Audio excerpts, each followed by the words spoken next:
For as long as anyone in the stars could remember, the Intergalactic Council had existed to maintain balance among thousands of worlds. It was a grand collection of species, each proud of its technology, its strength, or its wisdom. They debated, argued, and signed treaties that decided the fate of whole galaxies. Yet there was one small world that most of them never spoke about: Earth. To the Council, Earth was considered noisy, emotional, and unpredictable. The official records described humans as a young species still struggling with its own nature.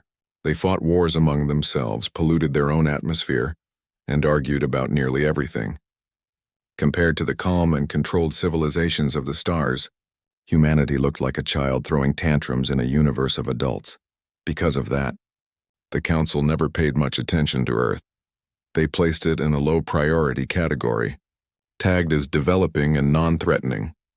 Their observers sometimes checked in to see how humans were doing, but the reports were always the same: lots of progress, lots of mistakes, and too much emotion. So they left the planet alone. But deep inside the Council's massive data archives, one young archivist stumbled upon something strange. He was not an important official, just a quiet worker who spent most of his time sorting through old transmissions and reports. One night, while reviewing communication records from uncharted regions, he found a signal that didn't match any Council operation. It came from an unknown ship, carrying supplies to a forgotten colony. The signal ended with a small blue symbol, a stylized image of a world surrounded by white clouds. Curious, he searched the archives again. To his surprise, he found more of these records, dozens of them spread over decades. Each one showed aid shipments, medical missions, and rescue efforts. None of them were registered under any Council project, and every one of them ended with that same blue world symbol. The archivist's first thought was that it must be some independent trade group, maybe smugglers pretending to be saviors. But the more he read, the more the story changed.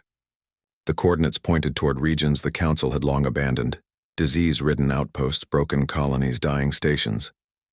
Yet somehow someone had reached them, delivered food and medicine, repaired equipment, and then vanished without asking for payment. The archivist checked the ship's energy signatures, and that's when he froze. The signatures matched human technology. He sat back in his chair, unsure what to do. According to every official record, humans didn't have the capacity to travel that far. Their ships weren't fast enough, their reactors weren't stable enough, and their communication systems couldn't reach that distance. And yet the data didn't lie. There it was, evidence that Earth had been moving silently through space, helping those in need while the rest of the galaxy ignored them.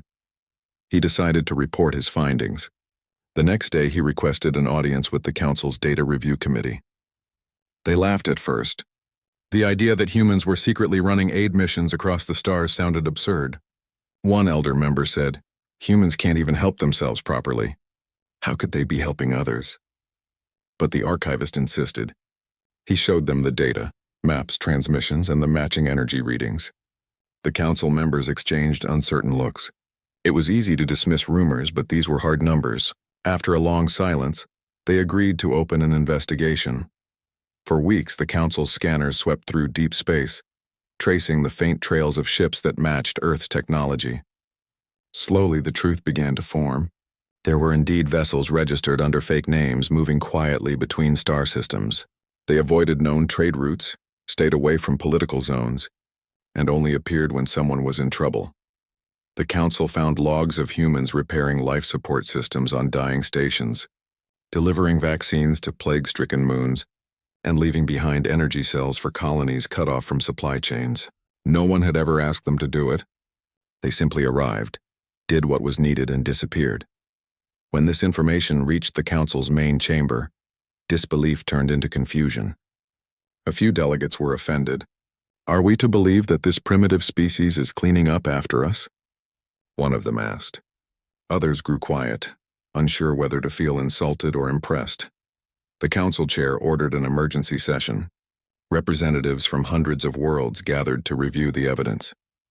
The chamber filled with murmurs and whispers as holograms of human aid ships flickered across the room. The blue world symbol appeared again and again on the screens. One ambassador from a distant colony stood and said, "I know that symbol. Our world was dying after a reactor failure. A ship came carrying humans. They fixed our systems, shared food, and refused any reward. When we asked who they were, they said, "We're from a small planet trying to do better." Then they left. The room went silent. It was the first time anyone had confirmed it. Earth had been helping others, but quietly, without the Council's approval or even acknowledgement. The discovery spread fast. Across the galaxy, people began sharing stories of mysterious human visitors who came in peace and left before anyone could thank them. Some called them ghost rescuers, others named them the quiet helpers. It turned out humanity had been building a reputation not through war or conquest, but through compassion. The Council couldn't ignore it anymore. Their analysts double-checked everything, searching for any sign of hidden motives. Was it a secret expansion plan? A new strategy for influence? But there was no political pattern, no hidden profit, no demand for resources. The humans helped whoever needed it, no matter what species or system they belonged to. Still, not everyone believed it was pure kindness. Some counselors suspected a trick. No one helps others without gain, they argued. Maybe they're studying us, learning how to control us through generosity. Others disagreed. Maybe, said one quiet voice, they just remember what it feels like to be ignored. Meanwhile, on Earth, ordinary people went about their daily lives unaware that the galaxy had started whispering about them. The missions were not government operations or secret military programs. Most of them were small groups of explorers, scientists and volunteers who simply believed that if they had the ability to help, they should. They used old cargo ships, recycled parts, and community funding. Many of them risked their lives to reach distant places that even advanced civilizations had written off as lost. Their reasons were simple. They didn't want anyone to suffer the way their own people once had. Back in the council chambers, the archivist who had discovered the truth sat quietly as debates erupted. Some demanded that humanity be monitored more closely, fearing their influence might spread. Others thought they should be invited to join the council immediately. One senior member finally said, "Perhaps we've mistaken restraint for weakness. They could have built armies, yet they built aid fleets. They could have claimed worlds, yet they shared resources." That comment changed the mood. Slowly, the council began to see the bigger picture. For centuries, they had measured strength through power, through technology, through dominance. But humans seemed to measure it differently, through empathy, through the will to act when no one else would. The archivist smiled to himself. He hadn't just uncovered data. He had uncovered a story about a planet that everyone ignored, a species everyone underestimated, and a truth that could reshape how the galaxy saw itself. That night, as he looked out from the observation deck, he saw the blue glow of Earth far below. It was small, fragile, almost invisible among the endless stars, and yet it carried a light strong enough to reach across the universe, not a light of power, but of kindness. For the Council, this was only the beginning. But for the archivist, the discovery was already complete. He now understood something simple but powerful. Sometimes the smallest worlds hold the biggest hearts, and sometimes the quietest actions speak louder than all the declarations made in grand halls. What started as a strange pattern in old data had turned into a revelation, a reminder that humanity, despite all its flaws, had chosen to be good when it had every reason not to be. The Council had always believed Earth was dangerous because of its violence and unpredictability. But they had never imagined that its greatest danger would be its compassion. That was the day everything began to change. The day the Council discovered that Earth had been playing nice all along. The discovery about Earth's secret missions spread across the Council like wildfire. For centuries, the galaxy had laughed at humans, calling them messy, emotional, and primitive. But now those same worlds were whispering in disbelief. It didn't make sense. How could a species known for fighting among itself suddenly be helping others across the stars? In the Council's main hall, the air buzzed with confusion. Delegates from hundreds of planets filled the seats, speaking in low tones. Some of them were angry, others curious. The Council chair finally called for silence, his voice echoing through the chamber. "We need facts," he said firmly. "Rumors are not evidence. If Earth truly did this, we must know why." A team of investigators was chosen to confirm the truth. The young archivist who had first found the data was included, much to everyone's surprise. He had no rank, no power, but he had seen what others had ignored. Their mission was simple: follow the trails, gather proof, and discover whether Earth was really behind those aid missions. The team set out aboard a sleek council ship, its hull covered in mirrored panels that reflected the starlight. They jumped across sectors, following the coordinates from the archive logs. The first stop was a small mining colony on a cold gray moon. When they arrived, the place looked barely alive. Rusted machines, cracked domes, weak air filters. Yet the people there welcomed them warmly. One of the miners led them to a storage area and pointed at several metal crates. On each crate was the same blue symbol, the image of Earth surrounded by clouds. Inside were energy cells, water filters, and medical kits. The markings were human. "They came here 2 years ago," said the miner. "We'd lost contact with the main supply route. We were dying. Then one day a human ship appeared. They fixed our oxygen system, shared their food, and told us to hold on. Then they left." The council team looked at each other in silence. They scanned the crates. The results were undeniable. Earth technology, modified to last longer than standard council equipment. Their next stop was a refugee outpost near the edge of the spiral arm. It was a place where lost travelers, escaped slaves, and abandoned settlers gathered to survive. The people there spoke of the same thing: ships with human markings that arrived quietly, unloaded supplies, treated the sick, and departed without a trace. A small alien child tugged at the archivist's sleeve and showed him a necklace with a tiny blue pendant. "They gave this to me," she said softly. "They said it means home." The archivist felt a strange warmth in his chest. He realized that these humans weren't just helping, they were giving hope to those who had none. After visiting several more worlds, the pattern became clear. Everywhere they went, they found traces of the same quiet work. There were no flags, no propaganda, no demand for loyalty, just help, given freely. When the investigation team returned to the council, the evidence was overwhelming. They had recordings, witness statements, and recovered human devices. The council could no longer deny it. Humanity had been helping the galaxy for decades without recognition or support. The next council session was unlike any other. The chamber was packed. The giant holographic display showed images of human ships landing on devastated planets, doctors treating alien children, engineers repairing broken reactors. The blue world symbol glowed at the center of it all. The debate began. Some counselors praised the humans, saying this proved that kindness could exist without control. But others were suspicious. "This must be strategy," one delegate argued. "No one helps others for nothing. Maybe Earth is preparing to build alliances through gratitude." Another voice rose in anger. "Or perhaps they're studying us. Maybe they're learning how to influence us through compassion. It's manipulation, just a softer kind of invasion." But the archivist couldn't stay silent. He stood up and spoke from his seat. His voice shook at first, but the words came from the heart. "I've seen the places they helped," he said. "No soldiers, no politics, no promises, just people doing what's right. We spend centuries talking about balance, yet they act on it without our approval. Maybe they're not the ones playing games, we are." The chamber went quiet. Even the chair leaned back thinking. The words hit harder than anyone expected. For the first time in a long while, the council had to face an uncomfortable truth. The discussion went on for hours. Some called for immediate contact with Earth to demand explanations. Others suggested observing them longer to understand their motives. In the end, the council decided to send a diplomatic team, not as enforcers, but as guests. When the message reached Earth, it caused quite a stir. The human governments were surprised. Most of the aid missions had been small, independent efforts. Scientists, explorers, and volunteers working together under loose organizations.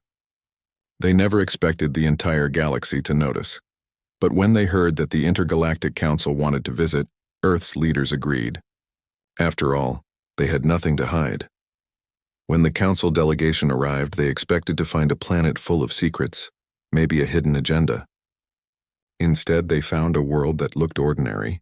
People walking in busy streets, children laughing in parks, workers fixing machines, farmers tending crops. It was simple life, messy but alive. They were greeted by representatives who welcomed them with calm smiles. The meeting was held in a large hall overlooking the ocean. Sunlight poured through the windows and the sound of waves filled the air. The council spokesperson asked the question that had been on everyone's mind. "Why?" he said. "Why would your people help strangers so far away? You gain nothing from it. You risk your lives for those who don't even know you." The human representative looked at him for a moment, then spoke softly. "Because we remember what it felt like to be alone," they said. "We've known hunger, disease, war, and silence. We know what it means when no one answers your call. So when we hear someone else cry for help, we can't just ignore it." The hall went still. The council members looked at one another. No one could argue with that. It wasn't strategy. It wasn't politics. It was empathy, the kind that didn't need a reward. After the meeting, the council team visited several spaceports where those aid missions had begun. They saw small ships patched with old metal, powered by recycled parts and crewed by volunteers who worked for little or nothing. Some were retired engineers, some were young explorers, some were farmers who had saved money to donate supplies. A pilot repairing his old ship laughed when asked why he did it. "Because someone has to," he said. "You see someone drowning, you throw a rope. Doesn't matter if they're human or not." The council observers couldn't believe it. These weren't soldiers or diplomats. They were ordinary people doing extraordinary things. When they returned to the council, their report was clear. Earth wasn't plotting anything. Its people simply cared enough to act. But not everyone was happy with that conclusion. A few powerful civilizations felt threatened, not by Earth's strength, but by its example. If other worlds started following humanity's lead, the Council's old ways of controlling power through fear and trade might collapse. Compassion, after all, couldn't be taxed or weaponized. Still, there was no denying the truth. The story had already spread too far. Across the stars, people were beginning to admire Earth. Some worlds even started their own aid programs, inspired by what humans had done. Back on the archivist's home station, he stood by the observation deck again, looking out at the stars. He thought about how it all began, with a forgotten file, a strange signal, and a question that no one wanted to ask. Now that question had changed everything. The Council had always seen humanity as dangerous because of its emotions, but maybe those emotions were its greatest strength. Maybe the same passion that caused humans to fight was also what drove them to care so deeply. He smiled to himself as he watched the faint blue light of Earth glowing in the distance. It was small, but its presence was undeniable. It didn't roar like other empires. It whispered through actions that needed no words. In that moment, he realized something simple but powerful. The universe had spent so long fearing what humans might do when they gained power. No one ever stopped to think about what they might do when they gained compassion. The Council's discovery had started as a mystery, but now it was turning into a lesson, a reminder that kindness could be just as shocking, just as world-changing, as any weapon or empire. And somewhere, on that small blue planet, life went on. People woke up, went to work, shared meals, dreamed of better tomorrows. They didn't know that their small acts of decency had reached the farthest corners of the galaxy. They didn't know that entire worlds were now rethinking what strength really meant. All they knew was that when someone needed help, you helped. And maybe, just maybe, that was enough to change everything. The days following the Council's visit to Earth were full of silence and whispers across the galaxy. Everyone seemed to be talking about the same thing, humans. Some spoke with admiration, others with suspicion. For generations, no one had expected anything meaningful from Earth. It was supposed to be a noisy, impulsive little planet full of short-lived people. Yet suddenly that same world was being called the heart of compassion in the stars. Inside the Council headquarters, discussions turned into arguments, and arguments turned into long nights filled with worry. Some species couldn't understand how humans had managed to change the mood of the galaxy without using power, wealth, or politics. They had done it by simply caring, and that was something most powerful empires didn't know how to compete with. Meanwhile, the young archivist who had started it all kept his distance from the chaos. He had done his part, he had shown the truth. Now the truth was working on its own, but deep inside he felt curious about something else. Why had humans stayed quiet about their actions for so long? Why hide such good deeds when they could have used them to gain respect or allies? One evening, while reviewing transmissions from deep space, he noticed something unusual, a signal from a dying outpost near the border of unclaimed space. It was a weak distress call, almost gone. Out of habit, he checked for any response from the Council's emergency fleet. There was none. But then, seconds later, another signal appeared, coming from a human vessel. The archivist's heart raced. They were doing it again. He quickly requested permission to follow the case, and surprisingly, the council agreed. This time, they wanted to see everything firsthand. So a small group of observers joined him on a ship and set a course toward the outpost. The journey took several days through quiet sectors of space. Stars shimmered outside the windows, and inside the crew spoke in low voices. Some were skeptical, saying humans probably exaggerated their kindness for attention. Others wondered what kind of people would risk their lives again and again for strangers they'd never meet. When they arrived, the outpost was falling apart. The power systems were down, the air thin, and the temperature dropping fast. Through the viewing window, the council team saw a single ship docked beside it. It was small, battered, clearly not built for long-distance travel. But the markings were clear. It was human. The team watched as figures in simple suits moved across the outpost, carrying heavy equipment and medical packs. They worked quickly and quietly, fixing damaged panels, reviving power systems, and sealing leaks. There were no soldiers among them, only volunteers, engineers, and doctors. The council ship hovered nearby, observing without interfering. When one of the outpost's communication lines came back online, the council received the transmissions the humans were sending. They weren't speaking like heroes or conquerors. Their voices were calm, practical, and sometimes tired. Keep the generator stable. Don't worry about the payment. Get those kids into the warm section. Simple words, ordinary tone. But behind every word was something deeper, genuine care.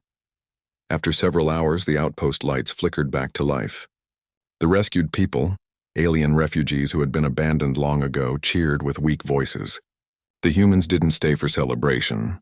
They handed over food, fixed the last airlock, and prepared to leave. That was when the council ship revealed itself. The human crew froze at first, startled to see the great silver emblem of the Intergalactic Council on their screen. The council captain opened a channel and asked, "Why do you continue these missions? You know we would have handled it eventually." One of the humans chuckled softly. "Eventually," they said, "doesn't save lives today." That answer hung in the air for a long time. When the council team returned, their report shook the chamber again. It wasn't just a story anymore, it was evidence of a pattern, a way of life. Humanity had made kindness a habit. Not for attention, not for power, but because it was simply part of who they had become. Soon, more stories poured in. A mining asteroid saved by human technicians who showed up out of nowhere. A frozen planet revived after humans sent heaters and seeds for crops. A trade station that received free repairs when its reactors failed. Everywhere, the blue world symbol appeared like a quiet promise.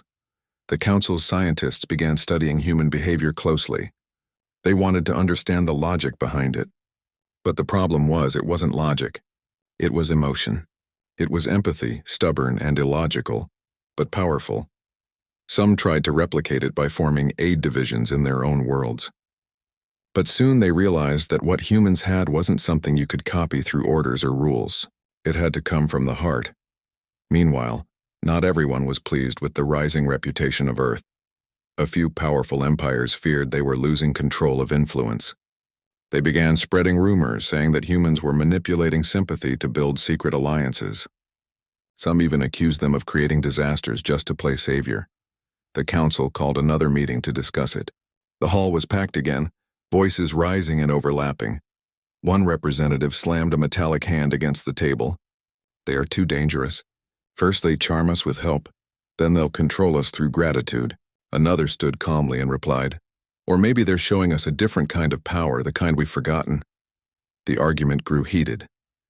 It was no longer just about humans. It was about the galaxy's pride. For too long, the council had believed that progress meant control. But Earth had reminded everyone that progress could also mean compassion.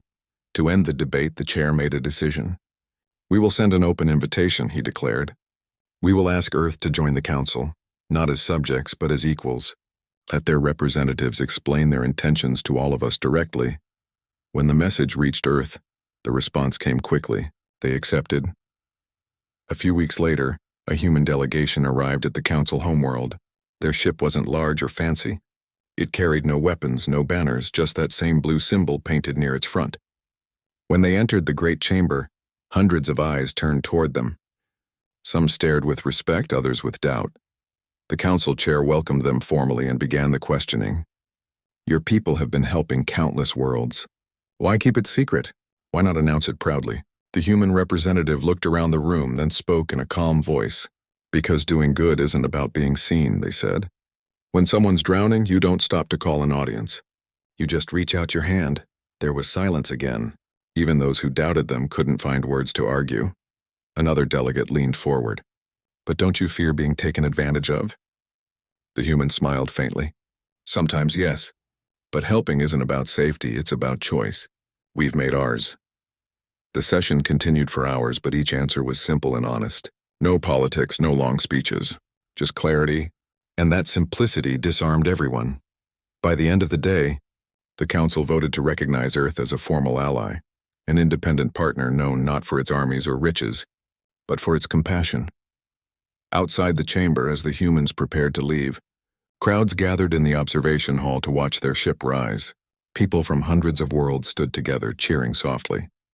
For the first time in a long while, the galaxy wasn't divided by fear, but connected by hope. The archivist stood among them, feeling a quiet pride. He had only been a small part of the discovery, but it had changed everything. He realized that the universe wasn't as cold as he once thought. It just needed someone to remind it how to feel. As the human ship disappeared into the light of a nearby star, he thought about something one of them had said during the meeting. We're not heroes. We just remember what it's like to be forgotten. That sentence stayed with him long after the ship was gone. From that day, more planets began sending out small aid ships, many of them painted with the same blue symbol in tribute to Earth. It became a sign of hope, a quiet message that said someone cares. And far away, back on Earth, life went on as usual. People still argued, struggled, laughed, and dreamed. They didn't realize how much their simple acts had changed the stars. The council had once thought of humans as reckless and emotional. But now they understood something deeper. Emotions were not weakness, they were connection. The galaxy had learned a lesson it would never forget. Power could shape borders, but kindness could shape hearts. And sometimes that was enough to change the universe itself. That was the moment when the council truly began to see humanity, not as a danger, not as a mystery, but as a guide. And it all started because Earth, a small and noisy planet, had quietly decided to be kind. The news that Earth had joined the Intergalactic Council spread faster than anyone expected. Every world, every colony, and every space station was talking about it. For many, it was hard to believe that a planet once ignored had now become a symbol of hope. Some celebrated it as a new beginning, while others called it a dangerous experiment. But no one could deny that something had changed. Across the galaxy, people began looking at humans differently. Before, they were seen as unpredictable, emotional, and even primitive. Now they were the species that had taught the universe a new kind of strength, the strength to care. Back on the Council's homeworld, debates still continued. The older members struggled to accept what had happened. They had always measured power through control, through fleets, resources, or technology. To them, humanity's way of doing things seemed strange and naive. Helping others without expecting something in return, it sounded foolish, but it worked. That was what bothered them the most. The archivist who had first uncovered the truth about Earth had become a quiet symbol himself. He didn't speak much in meetings, but whenever he did, people listened. He often reminded them that discovery wasn't just about finding new worlds. It was also about understanding the hearts of the ones that already existed. He still kept copies of the original data logs, the first signals that had led to the revelation. Sometimes late at night, he would replay the recordings of those human rescue ships talking calmly through static-filled channels. There was something comforting in their voices, a sense of purpose that the galaxy had forgotten. But not everyone was comfortable with Earth's growing influence. Some powerful factions feared that the Council's balance was shifting. They worried that if compassion became the new measure of respect, then their empires, built on fear and profit, would lose their grip. A secret meeting was held among a few of those uneasy leaders. They gathered in a private chamber far from the Council's main hall, whispering plans to limit Earth's role. "We cannot let them become the face of the galaxy," one of them said. "They're too unpredictable. Today they help, tomorrow they may lead." But while they whispered in the shadows, something else was happening in the open. Inspired by Earth's actions, small aid fleets began forming across different worlds. Species that had never worked together before started to cooperate. A mining world shared its spare metals with a nearby colony in crisis. A research station donated its technology to rebuild a destroyed city. And on every ship that carried help, someone painted that simple blue symbol, a world surrounded by clouds. It had become a sign of unity, quietly spreading further than any law or treaty ever had. The council couldn't ignore the effect anymore. They decided to hold an open session called the Debate of Intentions. The purpose was to discuss whether humanity's influence was healthy or dangerous for the galaxy. Every member world was invited to speak. The great chamber was filled beyond capacity. Holographic projectors displayed the faces of delegates who couldn't attend in person. The air felt heavy with tension. The first speaker from a militarized world stood tall and said, "Humans are dangerous. Their compassion blinds them. One day, they'll choose to help the wrong people and destabilize entire regions. Their hearts will cause more chaos than our weapons ever could." Another delegate responded calmly, "Perhaps their hearts are exactly what we need. For too long, we've built walls between ourselves. Maybe it's time to build bridges instead." The arguments went back and forth for hours. Some feared humanity's unpredictability, while others admired their courage. Then the council chair called upon the human representative to speak. The hall grew quiet as the representative stepped forward. Their voice was steady, their tone humble. "You speak of danger," they said. "But we've lived with danger all our lives: disease, wars, hunger, loss. We don't pretend to be perfect. We make mistakes every day. But if we waited to be perfect before helping others, no one would ever be saved." The hall was silent for a moment. Even those who opposed Earth's rise found themselves listening closely. The human continued, "We don't want to lead your worlds. We only want to stand beside them. The galaxy is too big for any one species to rule, but maybe it's just the right size for all of us to care." The simplicity of the word struck everyone like a quiet echo. There was no clever politics, no manipulation, just truth spoken from the heart. When the session ended, many council members found themselves thinking differently. Some, for the first time in centuries, felt a spark of hope. The galaxy wasn't just a place of survival anymore. It was starting to feel like a community. Over the next few months, a new movement began. The council approved a program called the Galactic Relief Initiative, inspired by Earth's example. Instead of funding more fleets and weapons, they invested in hospitals, schools, and rescue stations across the stars. Humans worked side by side with alien engineers and doctors, and slowly trust began to grow where suspicion once lived. But peace never came without struggle. The factions that feared change began spreading false stories. They claimed that humans were secretly taking control of colonies through aid diplomacy. They showed fake data, suggesting that human ships carried hidden scanners to spy on other worlds. The council grew divided again. Some began to doubt. "Maybe we trusted them too quickly," they whispered. When Earth heard of the accusations, the leaders didn't respond with anger. Instead, they opened their files to the council. Every record, every mission log, every route. Nothing was hidden. The transparency surprised everyone. The human representative addressed the council once more, saying, "If trust is built on truth, then let all our truth be seen." After reviewing the data, the council realized the rumors were lies. The evidence was clear. Humanity had nothing to hide.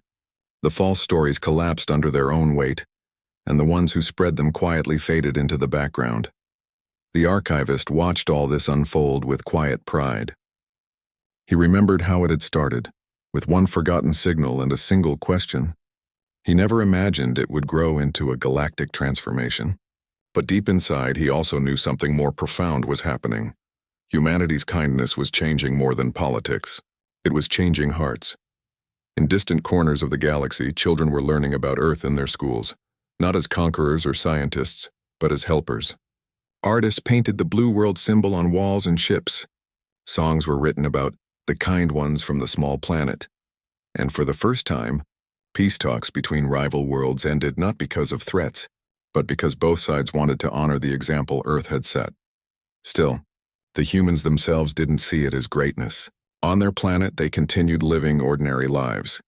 They still faced their own struggles, arguments, disagreements, and daily challenges. But through it all, they held on to the belief that kindness, no matter how small, mattered. The archivist once visited Earth again, years after the first discovery. He wanted to see the place for himself, not the governments or cities, but the people. He walked through crowded streets, listened to laughter, saw kindness in the smallest moments. A stranger helping another carry groceries, a child sharing food with a friend, neighbors repairing a broken wall together. It wasn't grand or dramatic, but it was real. As he stood by the ocean watching the sunset, he finally understood the secret behind Earth's strength. It wasn't technology. It wasn't power. It was their ability to feel, to care deeply even when it hurt, to try even when the odds were low. When he returned to the stars, he carried that understanding with him. He knew now that the galaxy didn't need another empire. It needed empathy, and it had found it in the most unexpected place, a small, blue planet that had chosen to play nice. From then on, whenever the Council faced conflict, someone would remind the Chamber, ask what Earth would do, and somehow, that simple question often led to the right answer. The galaxy was learning, slowly but surely, that compassion wasn't weakness, it was wisdom. It was power. It was survival, and as the stars turned quietly above, humanity's quiet kindness continued to ripple outward, changing worlds, softening hearts, and proving that sometimes the greatest revolution doesn't come from force, but from empathy. That was the legacy that began the day the Council discovered Earth had been playing nice, and it was only growing stronger. After the Council's trust in Earth was restored, the galaxy entered a new era of quiet cooperation. It wasn't perfect, nothing ever truly was, but there was a noticeable change in the air. The wars that once dominated entire regions slowed down. Trade between planets began to include more than just goods. It now carried shared ideas and small acts of goodwill. But deep within the halls of the Council, not everyone celebrated this change. Some worlds had built their power from fear and control, and they didn't like seeing it fade. For them, Earth's influence was dangerous, not because it was violent, but because it was kind. Kindness had become a new kind of power, and they couldn't control it. The archivist, who had once uncovered the truth about Earth, noticed these tensions growing again. He had seen this pattern before. Every time something good began to spread, someone tried to twist it. He watched the meetings with quiet concern, sensing the whispers returning, the same kind of whispers that once tried to discredit humanity. Still, outside the Council chambers, the people of the galaxy were moving forward. A small group of young explorers had started a new tradition inspired by Earth. They called themselves the Bridge Builders. Their mission was simple. Wherever there was division, they would go and help both sides find common ground. They carried no weapons, no uniforms, just hope and a willingness to listen. Some were humans, others were from distant worlds. Together they traveled across the stars, repairing what centuries of mistrust had broken. One of their most famous missions began when two rival colonies started fighting over a resource-rich moon. Both sides were ready for war. The bridge builders arrived just in time, not with soldiers but with supplies and a simple message: let's build together instead of destroy. At first, no one trusted them. Both sides suspected them of choosing the other. But the group didn't leave. They stayed through the storms, helped rebuild damaged habitats, and shared what little they had. Slowly, the colonies began to see that their visitors weren't there for profit or control. They were there to help. In time, the fighting stopped. The two colonies agreed to work together, sharing resources and research. When the story reached the Council, many were shocked. No one expected peace to return without a single shot fired. But it did. When reporters asked how they managed it, one of the young bridge builders simply said, "We just did what Earth taught us: help first, talk later." That simple statement spread across communication networks like light in darkness. For the first time, people started believing that peace wasn't just a dream, it was possible. Back on Earth, the news reached the people. They didn't celebrate with parades or big speeches. They simply smiled, proud but humble. To them, it wasn't about being heroes. It was about doing what felt right. However, as Earth's influence grew stronger, those who feared change decided to act again. A few powerful leaders began to create doubts. They claimed that Earth's kindness was only a mask for ambition, that one day, humans would use their goodwill to take control of the Council itself. They called for a full investigation into all of Earth's activities. If they are truly innocent, they argued, they should have nothing to hide. The council agreed to review the case, not out of suspicion, but to maintain peace among its members. A special session was held, and representatives from dozens of worlds attended. When the hearing began, Earth's representatives stood before them, not with anger, but with calm honesty. "You may look at everything we've done," they said. "You may open our records, question our intentions, and test our truth. We have nothing to hide, because the moment we hide, we become the very thing we once stood against." The room was silent. It wasn't arrogance in their voice, it was clarity. Over the next several days, every mission log, every communication, and every supply report from Earth's fleets was carefully reviewed. It took weeks, but in the end, the results were clear.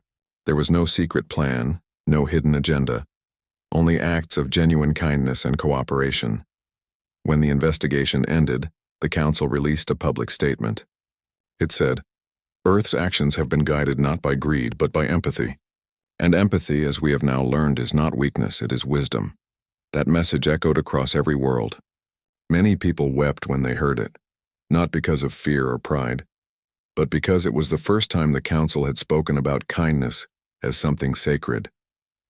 For the archivist, it was a moment of quiet triumph.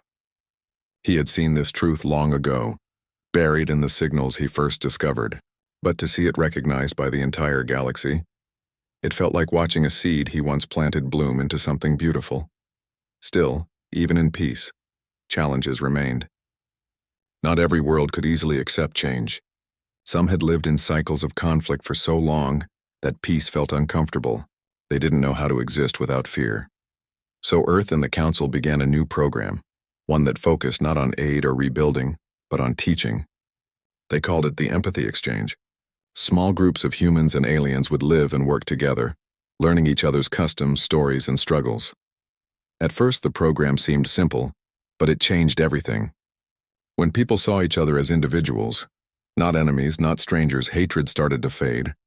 A miner from a distant moon once said, "I used to think humans were strange. Now I see they just care too much. Maybe that's not strange at all." Meanwhile, the bridge builders continued their missions, quietly turning conflicts into cooperation wherever they went. They didn't seek attention or recognition. They just kept moving, one world at a time, spreading the quiet revolution that had started on Earth. But not all changes could be measured by reports or numbers.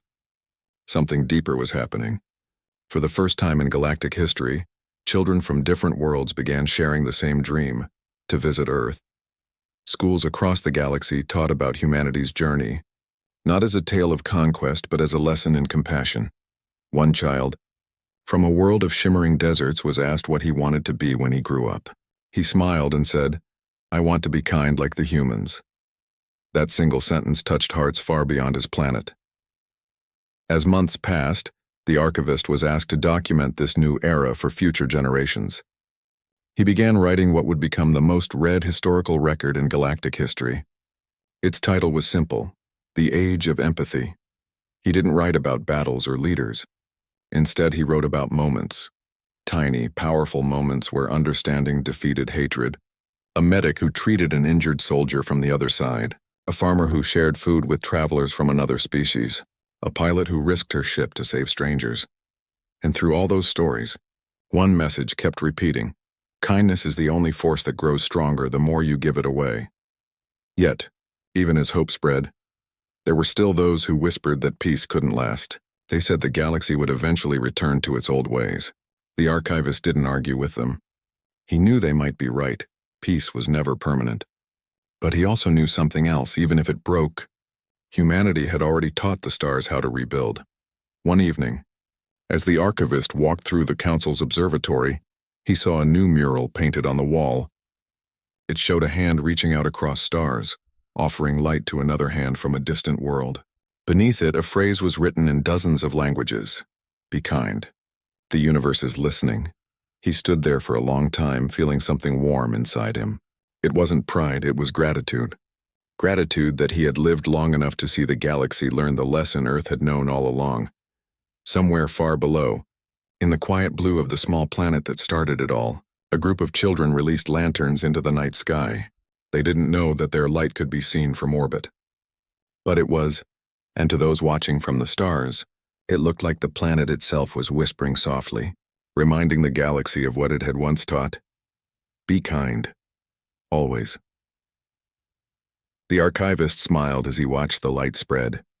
He realized that the greatest discovery of his life hadn't been about stars or science.